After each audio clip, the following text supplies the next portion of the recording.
ముఖాముఖి.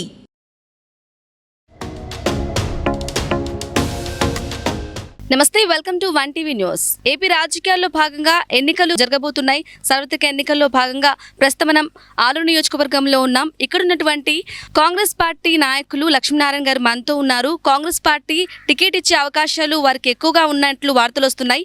దీని గురించి వారితో మాట్లాడదాం. నమస్కారం సార్. నమస్తే మేడం. సార్, మీకే టికెట్ ఇచ్చే అవకాశం ఉంది కాంగ్రెస్ పార్టీ అనేసి ఎక్కువగా వార్తలు కూడా వినిపిస్తున్నాయి. దీనిపై ఏమంటారు? కాంగ్రెస్ పార్టీలో నేను ఆలూరు నియోజకవర్గంలో చాలా సీనియర్ని. 89 నుంచి నేను రాజకీయాల్లో ఉండా, కాంగ్రెస్ పార్టీని అట్లా అంటి పెట్టుకొని ఉండా. కాంగ్రెస్ పార్టీ ఈ అధికారంలో ఉన్నా లేకపోయినా కార్యకర్తలకు కానీ మా పార్టీ సీనియర్లతో కానీ సన్నిహితంగా ఉంటూ పార్టీ క్యాడర్ని కాపాడుకుంటూ ముందుకెళ్తున్నాం మేడం. ఒకవేళ టికెట్ వస్తే కనుక ఎటువంటి స్థానికంగా సమస్యల్ని పరిష్కరిస్తారు సార్? స్థానికంగా సమస్యలు, రైతుల సమస్యలు, Vedavathi project important, Nagadona balancing reservoir important, తాగునీరు, సాగునీరు, వ్యవసాయ కూలీలు, నిరుద్యోగ సమస్య పైన మా ఫోకస్ అంతా ఉంటుంది కాంగ్రెస్ పార్టీది. ఖచ్చితంగా ఆ సమస్యను మేము తీర్చేదానికి మా వంతుగా మేము ప్రయత్నం చేస్తాం పార్టీ పరంగా. మరి షర్మిల రాకతో బలం చేకూరుతుందంటారా? ఖచ్చితంగా షర్మిల రాకతో, ఎందుకంటే చరిష్మా ఉన్న నాయకుడు వైఎస్ రాజశేఖర రెడ్డి గారి కుమార్తె. ఖచ్చితంగా పార్టీ బలోపేతం అవుతుందని అందరూ కూడా అనుకుంటున్నాం. ఖచ్చితంగా బలోపేతం అవుతుంది. ఖచ్చితంగా ఈ రాష్ట్రంలో త్రిముఖ పోటీ నడుస్తుంది. ఎక్కడైనా కూడా ఈ వైసీపీ కానీ, టీడీపీ కానీ, కాంగ్రెస్ కూడా వారితో సమానంగా పోటీ ఇస్తాం ఎక్కడైనా కూడా. ఎన్ని సీట్లు వచ్చే అవకాశం ఉంది సార్ ఏపీ వైజ్? 25 నుంచి 30 సీట్లు గెలిచే అవకాశాలు ఉన్నాయి మాకు రాష్ట్రంలోన. ఒక 5 ఎంపీ సీట్లు గెలుస్తాం ఖచ్చితంగా. ఎటువంటి హామీలతో ముందుకెళ్తున్నారు సార్? మీ ఎజెండా ఏది? మా ఎజెండా వచ్చేసి ప్రత్యేక హోదా ఇంపార్టెంట్. ప్రత్యేక హోదా రాష్ట్రం విడగొట్టింది కాంగ్రెస్ అని ప్రతి ఒక్కరూ నెప్పమేస్తున్నారు. ఈరోజు కరెక్ట్గా మీరు అంబేద్కర్ జయంతి వచ్చిన రోజే వచ్చి నన్ను ఇంటర్వ్యూ చేస్తున్నారు కాబట్టి ఈరోజు అంబేద్కర్ ఆలోచన ఎట్లుంటుందంటే చిన్న రాష్ట్రాలతోనే రాష్ట్రాభివృద్ధి జరుగుతుంది అంటారు. కాబట్టి కాంగ్రెస్ ఆ విధానాన్ని కొనసాగించింది. తెలంగాణ ప్రజలు కూడా ఎన్నో ఏళ్ళుగా తెలంగాణ అని కోరుకుంటున్నారు కాబట్టి అది మా అధినాయకురాలు గుర్తించి తెలంగాణ ఇచ్చింది. దాంట్లో ఏమీ నష్టమేం లేదు ఏపీ వాళ్ళకి. సార్, ఇప్పుడున్న వైసీపీ పాలన, మీరు అంబేద్కర్ జయంతి అని చెప్తున్నారు కాబట్టి అంబేద్కర్ ఆశయాలకు అనుగుణంగానే ఈ వైసీపీ పాలన జరుగుతోంది అంటారా? అంబేద్కర్ పాలనకి వ్యతిరేకంగా రాజ్యాంగ వ్యతిరేక శక్తులు పాలిస్తున్నాయి ఈ రాష్ట్రంలో. రాజ్యాంగాన్ని కనుమరుగు చేసే విధంగా పరిపాలన కొనసాగిస్తున్నాయి. సంక్షేమం అనేది మూలకు పడేసి వాళ్ళు ఇష్టం వచ్చిన హామీలు ఇచ్చి, ఎటువంటివి అంటే ఇప్పుడు కరిగిపోయే పథకాలు ఎక్కడ కనపడవు వాళ్ళు ఇచ్చిన పథకాలు. అటువంటి పథకాలను ఇస్తూ రాష్ట్రాన్ని దివాలా తీపిస్తుంది ఈ రాష్ట్ర ప్రభుత్వం. రాజ్యాంగ వ్యతిరేక శక్తులే వీళ్ళంతా. రాజ్యాంగానికి అనుగుణంగా నిర్ణయాలు తీసుకుంటే ఈరోజు రాష్ట్ర అభివృద్ధి. మనం రాష్ట్రం విడిపోయినప్పుడు అప్పులతో వచ్చాము. అప్పులతో వచ్చినప్పుడు నిర్ణయాలు ఎట్లుండాలంటే నిర్ణయాలు ఆర్థిక లాభాన్ని చూసుకొని నిర్ణయాలు తీసుకుంటే రాష్ట్రం కూడా ముందుకెళ్ళేది. ఆ విధంగా జరగడం లేదనేది నా ఆలోచన. ఓకే, స్థానికంగా తాగునీటి సమస్య ఉంది అని చెప్పేసి వింటూ ఉన్నాం, చూస్తూ ఉన్నాం. సో దీనిపై మీరు ఒకవేళ గెలిస్తే ఎటువంటి పరిష్కారం చేస్తారు సార్? ఖచ్చితంగా ఈ మండలాల్లో ఇప్పుడు చిప్పగిరి మండలంలోనైతే తాగునీటి సమస్య లేదు. 6 మండలాలు మాకు. 6 మండలాల్లోనూ ఆస్పరి మండలం విపరీతంగా తాగునీటి సమస్య ఉంది. తాగునీటి సమస్యని మాకు ఇప్పుడు ఇంతకుముందు మాకు తుంగభద్ర నీళ్ళు వచ్చేటివి ఈ హెచ్ఎల్సీకి. ఇప్పుడు ఆ నీళ్ళు పూర్తిగా రాకుండా అయిపోయింది. ఇప్పుడు మాకు శ్రీశైలం నుంచి వచ్చే బ్యాక్ వాటరు హంద్రీనివా కాలువ తీసుకొచ్చిందే కాంగ్రెస్ పార్టీ.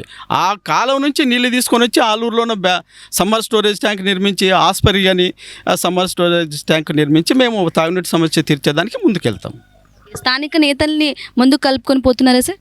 టోటల్గా అందరినీ కలుపుకొని అసంతృప్తిని ఎవరున్నా మేము 8 మంది ఆశావాహులు ఉన్నాము. ఎవరికొచ్చినా అందరూ కలిసికట్టుగా ఎవరికొచ్చినా ముందుకు కాంగ్రెస్ పార్టీని గెలిపించే దిశగా ప్రయాణం చేస్తాం ఖచ్చితంగా.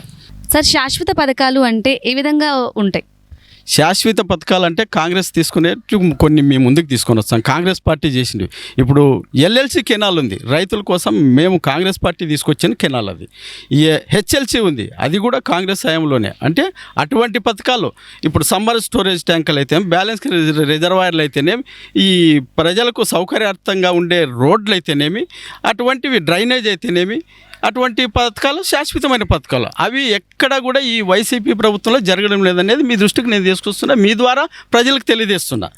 ఇప్పుడు SC corporation, BC corporation, minority కార్పొరేషన్లు ఒక్క రూపాయి ఇచ్చింది లేదు. సంక్షేమ పథకం అంటే వాళ్ళ ద్వారా లోన్లు ఇచ్చి సబ్సిడీ, మార్జిన్ మనీ ఇంతకుముందు కాంగ్రెస్ ప్రభుత్వం ఇచ్చేది. అటువంటిది వైసీపీ మాత్రం ఏమాత్రం కూడా ఒక్క లోన్ కూడా ఒక సింగిల్ ఎంపీ ఈ రాష్ట్రంలో ఎవరికీ ఇవ్వలేదు. సీటు మీకే టికెట్ ఇచ్చి అలాగే మీరే గెలిస్తే ఎటువంటి హామీలు ఇస్తారు రైతులకి, ముఖ్యంగా తాగునీరు కానీ రోడ్లు కానీ, అలాగే రైతులకి జింకల బెడద బాగా ఉంది అని చెప్పేసి వింటున్నాం. ముఖ్యంగా ఆస్పరి మండలంలోనే టమోటా ఎక్కువ పండిస్తారు. అక్కడ టమోటా జ్యూస్ ఫ్యాక్టరీ చాలా ఏళ్ళుగా కోరుకుంటున్నారు. మేము రాహుల్ గాంధీ వచ్చినప్పుడు కూడా భారత్ జోడో యాత్రలో ఆ విషయం దృష్టికి తీసుకుపోయినాం. ఆయన దృష్టికి ఆయన ప్రధాని అయితే మొట్టమొదటిసారిగా ఈ రాష్ట్రంలో అధికారంలో ఉన్నా లేకపోయినా మా నాయకుడు ప్రధాని అయినాడంటే ఈ రాష్ట్రంలోను కానీ మా నియోజకవర్గంలోను మా జిల్లాలో ఉండే సమస్యలను ఆయన దృష్టికి తీసుకుపోయి పరిష్కారం చేసే దిశగా మేము ప్రయాణం చేస్తాం. ప్రచారానికి వస్తున్నారా సార్ షర్మిల గారు కానీ? షర్మిలమ్మ గారు వస్తున్నారు. ఈ కర్ణాటక ముఖ్యమంత్రి గారు కూడా అటెండ్ అవుతాడు ఈ నియోజకవర్గంలో. ఎందుకంటే మొట్టమొదటిసారిగా ఆలూరులోనే రాహుల్ గాంధీ గారు అడుగుపెట్టినారు భారత్ జోడో యాత్రలో. కాబట్టి ఈ నియోజకవర్గం మీద ప్రతి నాయకుని ఫోకస్ మా జాతీయ నాయకులైతేనే రాష్ట్ర నాయకులైతేనే ఫోకస్ ఉంటుంది. ఖచ్చితంగా రేవంత్ రెడ్డి గారు కూడా ఆలూరు నియోజకవర్గానికి ప్రచారానికి వస్తున్నాడు. ఇక్కడ ఖచ్చితంగా మా జెండా ఎగిరేస్తాం. ఎందుకంటే ఆలూరు అంటేనే కంచుకోట కాంగ్రెస్ పార్టీకి. ఎందుకంత ధీమా వ్యక్తం చేస్తున్నారు? ఎందుకంటే మేము చేసిన పనులే మమ్మల్ని గెలిపిస్తాయని అనుకుంటున్నాను. ఏ ఎజెండాతో ముందుకు వెళ్తున్నారు సార్? ముఖ్యంగా నిరుద్యోగ సమస్య, రైతు కూలీల సమస్యలు, రైతుల సమస్యలనే ఫోకస్ చేస్తాం మేము బాగా. ఖచ్చితంగా వాళ్ళకి ఈ రైతులు పండించిన పంట గిట్టుబాటు ధర అయితేనేమి, రైతుల నీటి సమస్య అయితేనేమి, వ్యవసాయ కూలీలు అయితేనే, ఉపాధి హామీ పథకం కూడా మేము తీసుకొచ్చిన పథకమే కాంగ్రెస్ పార్టీ. అది కూడా ఈరోజు అది సక్రమంగా చేస్తాం. ఎస్సీ సప్లాన్ నిధులు ఎక్కడ ఈ పథకాలకి సొంత పథకాలకు వాడుకుంటున్నారు, అవి కూడా దారి మళ్లించినారు. అంబేద్కర్ విదేశీ విద్య, అది దాని విషయంలో కూడా అంబేద్కర్ విదేశీ విద్యని మార్చి ఆయన జగనన్న విదేశీ విద్యగా మార్చుకున్నాడు. ఇవన్నీ కూడా మేము తీసుకుపోతాం. ఓకే, అన్ని వర్గాల ప్రజలు మీకే ఓటు వేయాలంటే ప్రజలకు ఏం చెప్తారు? ఖచ్చితంగా ఆలూరు నియోజకవర్గ ప్రజలందరూ కూడా నేను సుపరిచితుణ్ణి. అందరి సమస్యలు కాంగ్రెస్ పార్టీ అధికారంలో ఉన్నా లేకపోయినా సమస్యల్ని మేము అధికారుల దృష్టికి తీసుకుపోయి పరిష్కారం చేసే దిశగా మేము ప్రయాణం చేస్తున్నాం, పోరాటాలు చేస్తున్నాం. కాబట్టి నేను ఉద్యమకారుని కూడా, సామాజిక ఉద్యమకారుని. కాబట్టి నాకు అందరూ నియోజకవర్గంలో పరిచయస్తులు.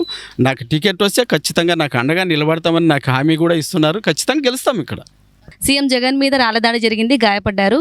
దీని మీద టీడీపీ వాళ్ళే చేశారు అనేసి వైసీపీ వాళ్ళు చెప్తున్నారు. దీనిపై ఏమంటారు? ఇవన్నీ రాజకీయ ఎత్తుగడలు. సానుభూతి కోసం వాళ్ళ చిన్నాన్న ఒకసారి ఎలక్షన్ టైంలోన, తర్వాత కోడికత్తి అని, ఈరోజు రాయి దాడి అని ఎలక్షన్లోనే ఏదో ఒకటి ప్రజల్ని వాళ్ళ వైపు మళ్లించుకునేదానికి ఇవన్నీ ఎత్తుగడలు. వాళ్ళే రాళ్ళతో వేయించుకుంటారు, వాళ్ళే సానుభూతి పొందాలని చూస్తున్నారు. ఇవన్నీ ఏం నడిచేలేదు ఎలక్షన్లోన. ఖచ్చితంగా ప్రజలైతే వేరే ప్రభుత్వాన్ని మార్చే నిర్ణయం తీసుకుంటారని మేము ఆశిస్తున్నాం. చివరిగా స్థానిక ప్రజలకి ఏం చెప్తారు సార్? స్థానిక ప్రజలకు మంచి నేతని ఎన్నుకోండి. సమస్యలపై పోరాడే వ్యక్తిని, మీకు ఓటు అనేది అంబేద్కర్ గారు చాలా పోరాడి తెచ్చిన ఓటు హక్కుని సద్వినియోగం చేసుకొని మంచి నాయకుడిని ఎన్నుకోండి అనే నేను చెప్తాను. మంచి నాయకుడు అంటే మీ సమస్యలపైన, మీ శాంతి భద్రతలపైన అన్ని విధాలా ఆలోచించి నిర్ణయం తీసుకునే వ్యక్తిని మాత్రమే ఎన్నుకోండి అని చెప్తాను.